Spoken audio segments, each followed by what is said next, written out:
ம் எடுத்துட்டியா? ஹலோ, மணி ஒரு 10:15 இருக்கும்னு நினைக்கிறேன், தெரில. அந்த மொபைலில் தான் எடுத்துகிட்டு இருக்கேன். சரி வெளியே வந்து சாப்பிட்லாம் ஃப்ரெண்டு கூட அப்படின்னு சொல்லிட்டு கிளம்பி வந்துட்டேன். ஆல்ரெடி டைம் ஆகிட்டு 10:15 ஆகிட்டு. அந்த அக்கா இன்னும் ஒரு 10 ரூபாயோட முடிச்சிருவாங்க, கடையே க்ளோஸ் பண்ணி முடிச்சிருவாங்க. நான் போய் முதல்ல சாப்பாடு நல்லா இருக்குன்னு பார்த்து வாங்கிட்டு வரேன். நல்லாயிருக்கும். சரியா? இந்த சைடும் பாரு. அப்போ இல்லையா, லேட் ஆகிட்டு அந்த அக்கா லேட்டாக தான் திறப்பாங்க.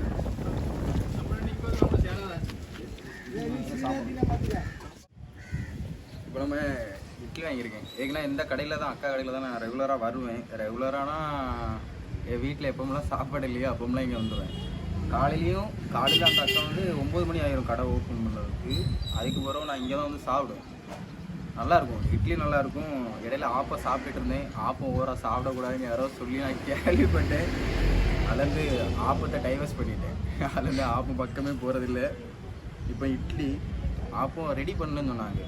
சரி ஒன்று வாங்கி ட்ரை பண்ணி பார்க்கலாம் அப்படின்னு நினச்சேன். வேண்டாம், அது ரிஸ்க்குன்னு எனக்கு தோணுது. அதனால் இப்போதைக்கு நான் இன்னைக்கு ட்ரை பண்ணலை. நீ ஆம்லேட் மட்டும் கேட்டிருக்கேன், நல்லாயிருக்கும். இப்போ பாதி சாப்பிட்டு முடிச்சினேன். பாதி இல்லை, கரெக்டாக 3 இட்லி ஒரு வடை வச்சாங்க. வடை சூப்பராக இருந்துச்சு. நெய் நிறைய ஊற்றிருந்தாங்கன்னு நினைக்கிறேன். அது நல்லா இருந்துச்சு. கதம் ஓகேயா. இப்போ என்னென்னா இந்த அக்காட்ட ரேட்டும் கொஞ்சம் நல்லாயிருக்கும். நல்லானா ஒரு இட்லி 8 ரூபாவோ 7 ரூபாவோ தான் ஆகுது. கன்னியாகுமரி சரௌண்டிங்கில் இது மற்ற கடையெல்லாம் கம்பேர் பண்ணும்போது இங்கே பரவாயில்லை. டேஸ்ட்டும் நல்லாயிருக்கும். லொக்கேஷன் வந்து கரெக்டாக நம்ம கன்னியாகுமரி பீச் கிட்ட வந்தீங்கன்னா கண்டிப்பாக தெரியும். நான் வேணா அந்த லொக்கேஷனை டிஸ்கிரிப்ஷனில் பின் பண்ணி வைக்கேன், முடிஞ்சால் போய் பாருங்கள். நம்ம வீடியோவை கன்னியாகுமரியிலேருந்து யாராவது பார்த்துட்டு இருந்தீங்கன்னா கண்டிப்பாக அக்கா கடையில் வந்து ட்ரை பண்ணுங்கள், சூப்பராக இருக்கும். ஆனால் என்ன, காலையில் 8 மணி 9 மணிக்கெலாம் திறக்க மாட்டாங்க. 9:30 கழிஞ்சிரும் மேக்ஸிமம். 9:30க்கு அப்புறம் தான் கடை ஓப்பன் பண்ணுவாங்க. நல்லா இருக்கு, என்னன்னு தெரியல. நிறைய சாப்பிடுவாங்களே, வீடியோ எடுக்கிறனால நினைக்கிறேன். பிரச்சனை இல்லை, அப்படின்னு இருக்கும் நம்ம. எடு கட் பண்ணிட்டியா? என்னன்னா நான் ஆம்லேட் சொல்லிட்டு இருந்தேன். ஆம்லேட் போட்டாங்களா இல்லையான்னு தெரில. ஆம்லேட் போய்ட்டு வாங்கிட்டு வரேன். ஆம்லேட் வாங்கியாச்சு. டேஸ்ட்டாக இருக்குன்னு வார வழியிலேயே கொஞ்சம் சாப்பிட்டுட்டேன். இப்போ என்னெல்லாம் வாங்கியிருக்கேன் அப்படின்னா, ஆம்லேட்டு, அதுக்கப்புறம் சாம்பார். ஒன் சைடு எதுக்கு வாங்கினோம்னா, எனக்கு ஒன் சைடு தான் பிடிக்கும்.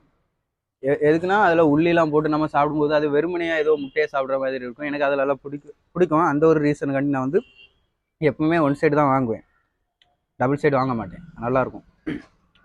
இனி இவ்வளோ தான். இதை சாப்பிட்டுட்டு இனி அக்கா வந்து நைட்டுக்கு கடை வச்சுருப்பாங்க. நான் கேட்டுட்டு முடிஞ்சால் நான் நைட்டும் வந்து ஷூட் பண்ணி அந்த வீடியோவையும் இதில் நான் ஆட் பண்ணிடுறேன். கண்டிப்பாக பாருங்கள் லாஸ்ட் வர, ஓகேவா? நான் இனி சாப்பிட்டுட்டு சொல்கிறேன். இப்படி தான் பண்ணுவேன். முதல்ல இந்த இட்லி எடுத்துக்கணும்.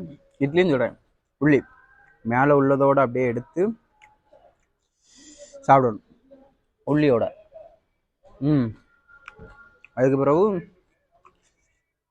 அந்த கீழே உள்ள அந்த ஆம்லேட் அது சாப்பிடும், நல்லாயிருக்கும்.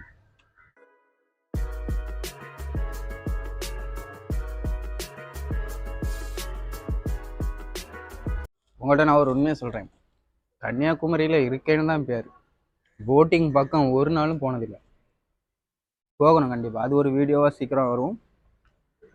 எனக்கும் ஆசை அங்கே போகணும் அப்படின்னு. கண்டிப்பாக ஒரு நாள் போய் அதை வீடியோ எடுத்து போடுறேன், ஓகேவா? இப்போ எல்லாமே ஃபினிஷ் பண்ணியாச்சு. இனிமேல் நான் போய் கொடுத்துட்டு பைசா கொடுத்துட்டு வரேன்.